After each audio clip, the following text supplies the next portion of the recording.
Hi everyone, welcome back to my series on Rivian. In the last part at the end, unfortunately I misspoke. Instead of saying next part is part 11, I meant part 12. This is part 12, so welcome back. So in this part 12, we'll be discussing non-operating items. So non-operating items comprise sort of net financing income or expenses. So net basically means you add up the income and you subtract the expense, and whatever left is your net amount. And then you have other non-operating items. But before we dive into these drivers that explain the gap between operating profit and profit before tax, the item we're looking at right now, let's just have a quick look. So unsurprisingly, as we'll find out in a second, this looks very similar to the operating profit development. These numbers are, when you look closely, are just slightly worse. But ultimately not much difference. Here's the reason why profit before tax looks slightly worse than the operating profit, and it has to do with a deterioration in the non-operating items. You can see there's almost kind of hilarious volatility in non-operating items in Rivian, but this is easily explainable by Rivian's convertible note. So Rivian accounts that note at fair value as typical, so any change in fair value is recognized in the P&L directly, unlike, for example, when you have a security that is held to maturity. And that causes these quarter-on-quarter significant fluctuations. However, these are all non-cash, and therefore it's really just noise to the earnings numbers. The forecast assumes, as the forecast is neutral on this security, because it's kind of nonsensical to try to model this, because it doesn't change in any meaningful way any of the metrics that investors care about. So with that out of the way, so let's look at what is actually driving this development that you see here. So first, the first component. This is interest income. And you can see interest income was actually a major earnings driver for Rivian, simply because Rivian sat on quite a bit of capital. This used to be even a lot more when before Rivian depleted its capital reserves via negative cash flow. And in 2024, Rivian earned almost 400 million just in interest income. So this is literally just like in your bank account. You have some cash balance in your checking account. Some banks pay you some little bit of interest on that. In companies where you have some term deposit, you get a little bit more. And for companies, it's very, very similar. But instead of using term deposits, they often buy, short-dated bills, like 3-6 months paper. And they also earn some interest on their large company balances. So net result is what you see here. So up here in the green box, you see average cash balances, and again, cash balances is not only cash and cash equivalents, but also includes short-term investments. This is the proper way of doing this type of analysis, and you can see that in 2024, on average, the cash balance was somewhere between, let's call it, just under 9 billion and just over 7 billion. And this light green line actually plots the numbers that you see in these green boxes, and you can see how it goes down. You have some spike. This is driven by the VW investment. Then you see a few more little spikes. This is the net result of capital injections from one VW group plus DOE loan set off by negative free cash flow. And this is why you see over time the cash balance is going down.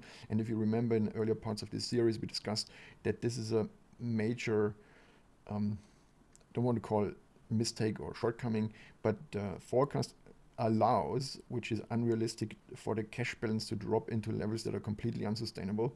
And that's why the forecast is significantly optimistic. So in other words, Rivian will have to raise capital, and the dilutive effects of these unknown capital raises from today's perspective are not accounted for yet in this forecast. So this is yet again another significant downside that we basically know is going to happen and not reflected in this forecast. The reason why I didn't include it was I did not want to pull completely out of thin air by but the way a layman will look at it, a capital raise that nobody knows about right now. I know about it because I've run the numbers, but most people don't. And I did not want to risk discrediting this forecast by making such assumptions. Even though, in my opinion as an expert, this is completely unrealistic. Probably 99.9% of people who are looking at Rivian's right now 7.7 billion cash balance plus 6.6 billion DOE loan plus outstanding 3.5 billion from VW think, oh, you're crazy, they got tons of capital. So this is kind of the background. Point being, the situation is bad enough as it is, even without including those factors. And then just a real quick explanation. So the green box, as I said, is the average cash balance. And then you see the asset yield assumption. So the asset yield assumption is based on, and this is how you should typically do it, on the latest observable effective yield implied by the number, which is 3.8%. So in 4Q, and please note this is based on an annualized basis to make it more, let's call it understandable by when you look at interest rate. For example, when you look up a bond and you look at the interest rate of that bond, it's always stated on an annual basis. And to make it more intuitive, I show this number on an annualized basis. While of course the quarterly number that you see is not 3.8% on 8.7 billion is not 83 million. It's 4 times that. So basically, point takeaways. So this meaningful net interest income is because of this capital depletion decreasing, keeps decreasing. So now an astute observer might say, oh, but AJ, you're making a mistake. But as you say, they need to raise capital. So this capital then will boost the average cash balance, and hence this number will grow. So are you not understating the interest income? Yes and no. Yes, the interest income will be understated, but what you're ignoring is that in exchange, the capital won't be for free. The capital will be equity, as I stated earlier, and this will increase the share count. There's just no way around, and hence there will be a dilutive effect. And I can tell you, no amount of interest income you will generate from the capital will make up for the massive increase in dilution. So you, in any scenario, will be worse off. So bottom line is, this certainly does not understate sort of that aspect of the modeling. So the second piece of these non-operating items is, the main piece I should say, is interest expense. And this chart is very similar to the other chart, but it looks at the average interest bearing liability, IBL for short, and the effective liability yield. So the effective liability yield was 6.5% in the fourth quarter. However, I think there are some one-off charges included in that yield that are in relation with the security that VW placed in Rivian. So I, yet again, optimistically assume actually a lower yield, and then when you look at the other drive, it's not only how much you pay for it. So the effective liability yield is how much you pay for your debt, all things considered. But then obviously it's driven by how much debt you actually have. And this is yet again plotted. First of all, the numbers are shown in the green box, and then you have the green line. So there is an increase in 2024 in the third quarter. This is driven by the VW security, which converted to equity. So that level went down. Then it goes up again, and this reflects the promised debt security, or should say debt injection from VW. And so in this little box, I'm not sure if you can read it. This is an excerpt from a Rivian disclosure, and this shows the promised debt from VW Group that is to be injected in 2026. So the forecast reflects that. So that is then Rivian's total corporate debt. And here's an important point. The DOE debt I have not included.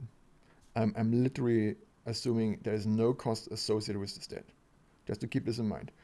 I know this is a bit wild, but without getting too much into the weeds, so basically the cost of that type of debt is typically capitalized, and this is what's going to happen. So the dynamics of this type of debt are quite different, and I give here Rivian every benefit of the doubt, and this has some other ramification, but basically I'm modeling it this loan in the most possible, sorry, in the most favorable way possible, and that's why you don't see it show up here in this cost of debt calculation. However, it is included in the capital calculation, and it is included in interest income calculation. Again, giving Rivian here all benefits of the doubt I can possibly do as a financial professional. And by the way, the sort of the astute observer might realize that if you can read it, there are injections that differ in terms of where they hit Rivian at Rivian level or at JV level, since Rivian consolidates the joint venture. Where the debt hits Rivian at JV level or at holdco level doesn't really make a difference. It does make a difference to VW because debt security should be what's called bankruptcy remote. So Rivian, should they run into capital issues, they can't easily extract that money from the JV. That's basically the point. And there's a lot of other debt details to this topic, but except few people working in DCM and some debt investors, they won't care about that. So I skipped that part to make this video not too long. So this wraps up part 12. Hope to see you in part 13. Thank you very much for listening. Bye.